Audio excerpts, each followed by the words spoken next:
All right. So if you've been paying attention to my channel or follow me in any way, you know that I deal with a lot of weird, odd, unique cars. And you've probably seen this car hanging out in the backdrop. It's been out in the back of the lot, just kind of languishing. And a couple people noticed recently, and I thought, well, what the heck? Let's get this thing protected. It's probably going to sit outside.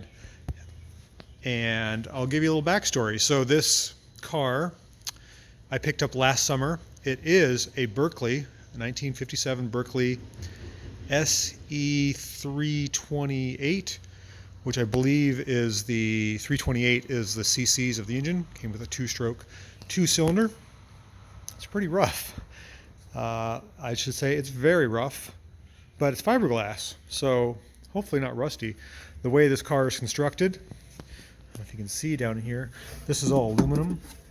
It's riveted to the fiberglass body pan. It's actually not too bad. It's complete. I've got the steering gear, I've got the windshield, I've got the gauges, I've got the hood in many pieces. The story on this car is that it was raced back in, I'm guessing, the 60s. That's why it has these vents on the side to let the air out. In other words, the air would come in through the engine cover or the engine inlet. Doesn't have a radiator, but through the front grille opening, and then it would exit behind the wheels to keep the car on the ground. And same thing with the back. That's why it has those cutouts. Somebody actively raced this car, and I was told, because of the extended nose here, that it had a Panhard engine, which is a two-cylinder, horizontally opposed, 800cc air-cooled engine, producing about 60 horsepower, which would have really made this thing fly. This car weighs about 300 or 400 pounds the way it sits.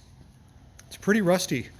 This is a tutorial or a before picture. This is basically as I got it. I haven't done anything with the car since I picked it up last summer, and I'm starting to get interested in it. As you can tell, my interests kind of ping-pong around all types of things, and I work on something for a while, and I work on something else, and then I switch, just depending on the weather and trying to save these little guys. You know, these things can't sit outside for too long, even though that they're fiberglass. It's front-wheel drive. You can see the drive shafts here. It had a master cylinder and a brake cylinder in it. Had everything at one point in time. Yes, SE328. I was correct. There is the VIN for you to look at. But a lot of people have been interested in what I'm going to do with this car. I want to fix it up.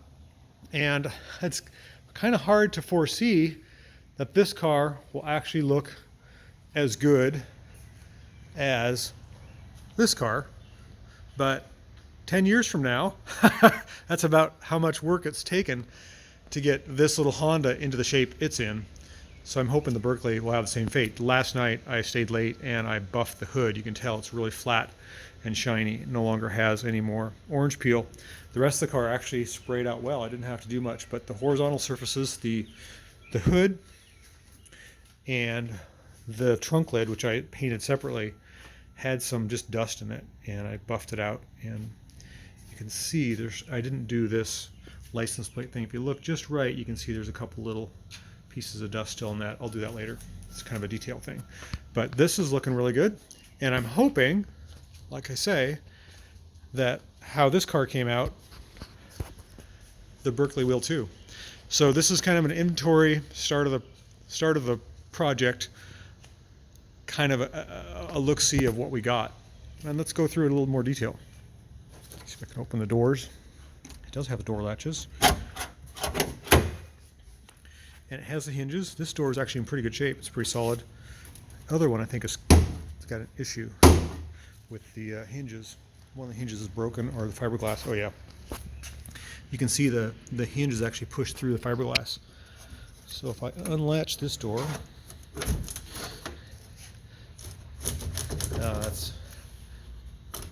that's really not good. So we've got to fix that up.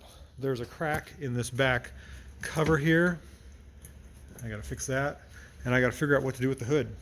Depending on what engine I decide to go in there, or what engine I decide to put in there, will depend on the hood. I don't like the big bulgy kind of engine transplants. I've got to fix this as well. So, all right, so this is a kind of a rough overview of my rough Berkeley in its pre-restoration stages.